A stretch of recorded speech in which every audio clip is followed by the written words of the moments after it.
I watched a movie today. Here's what I think about it. Bad Times at the El Royale. One of my biggest problems with this film is Chris Hemsworth reminds me, when he speaks, reminds me of Chris Farley. If you don't know who Chris Farley is, look him up and then watch the movie again and then tell me if you don't hear a little bit of Chris Farley. And if you do know who he is, you could tell how that's kind of off-putting when Hemsworth character is kind of a psychotic cult dude person thing. There's some weird culty stuff going on in this film. There's flashbacks galore in this film, but then there's also a length of the film where you're sit on one character during an X amount of time, like 2 hours, 3 hours, or maybe more, and then you flip to another character and relive the other 3 hours, seeing things at a different angle, which is cool, but not if you don't do it the entire movie. And it's especially not cool if you do it for a length of the film, go away from it, and then redo it again. I can see that maybe the director thought that it would be kind of funny to go back to it. After you were on it for a bit, you got off it, it would be kind of cool to go back to it. But the way the movie is flowing and going, it's kind of off-putting. Apparently this film was a logistical nightmare for the director. The actual set, or like production, took a couple months, as it usually does filming movies. But the problem is this movie, at its core, is over one night. A little bit of the day into the night and a little bit in the morning. So a lot of the set pieces, the director said that a book would be moved or something got, replaced or something like that. But for, just for continuity, he had to go and double check, or him and his staff had to go and double check, make sure everything was in the same spot for months, even though it was just hours or minutes in the film. So that was very difficult to do. Like I mentioned, there is some culty, kind of anti-religious at times, and then religious in a different sense, with Chris Hemsworth character leading it, and kind of sexual predatorness kind of feeling going on.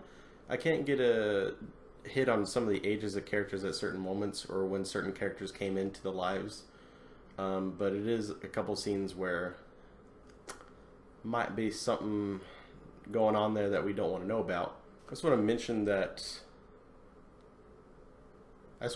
Nick Offerman is in this film, but Nick Offerman is not in this film in a sense. He's maybe got 7 minutes of screen time. The only scenes where he actually talks, half of his face is covered, and it's kind of you could have put any guy in there. I'm not knocking Offerman off. I like him, but he's not utilized really well in this film at all. Dakota Johnson, Jeff Bridges, Chris Hemsworth, Louis Pullman, Cynthia Erivo, if I pronounce that right. No, Erivo, I think it is.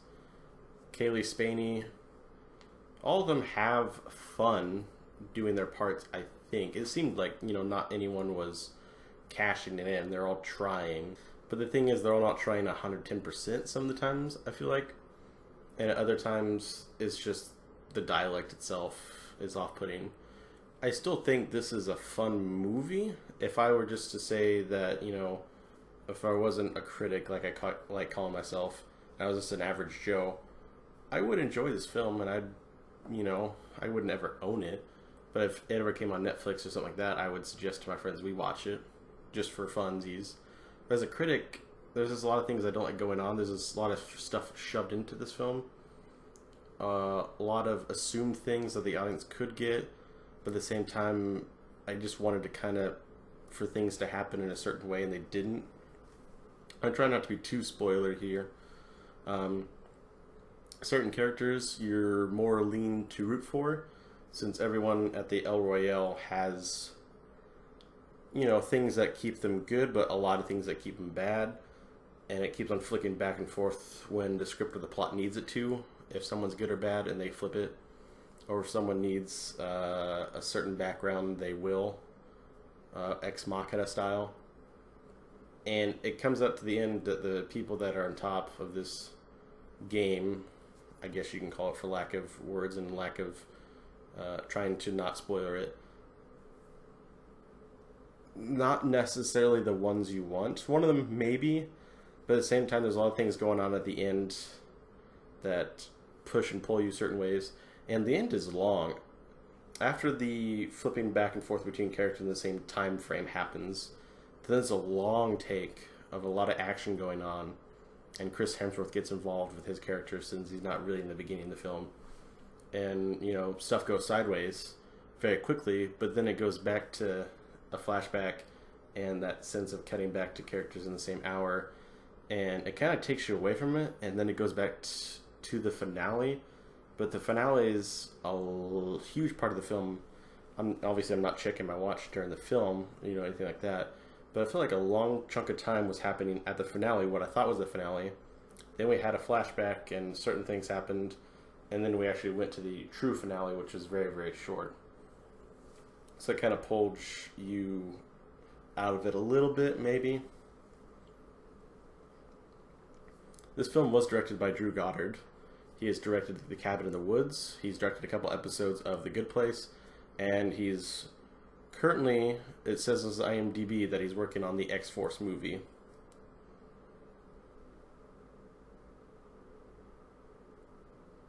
Beyonce and Tom Holland passed roles off in this film, and once you watch the film, it is very easy to figure out which roles they were gonna get. Super easy.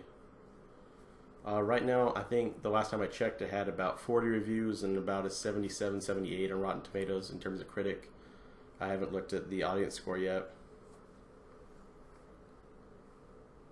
The problem with Bad Times at the El Royale is that it's still going up against a decently going Venom, A Star is Born, now Halloween is out, and First Man's still a thing, and then you got kid movies on top of that that might take families or parents away from watching a certain film just to go watch a film with their kids.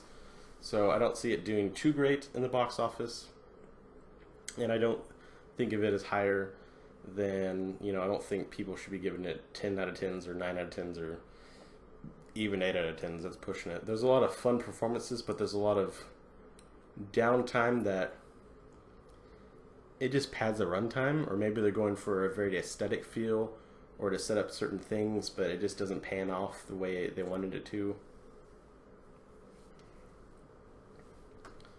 A certain character found out another character's fake identity out very quickly, but couldn't figure out another one because plot, and just stuff like that that gets at you, that you might critique a lot. And some characters are thrown away very quickly without coming fruition, and a lot of plot lines are wasted in a sense like that. And so that's what ultimately drags down this film to where I'm going to call it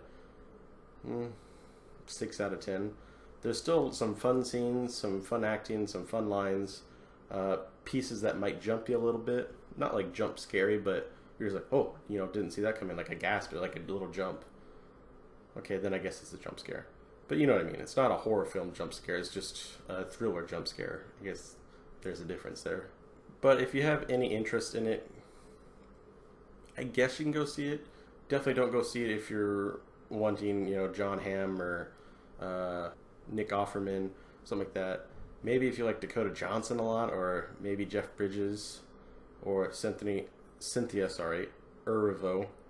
If you like any of them, then you can go check out the film. But other than that, I say pass. Like I said, it's more of a fun friend movie, I think, to see it at home when you can make fun of certain things, or you could talk about plot details as they happen, but maybe not in the theaters. But as always, my name is Clark Addison. I review entertainment because I care, and I'll see you guys in the next one.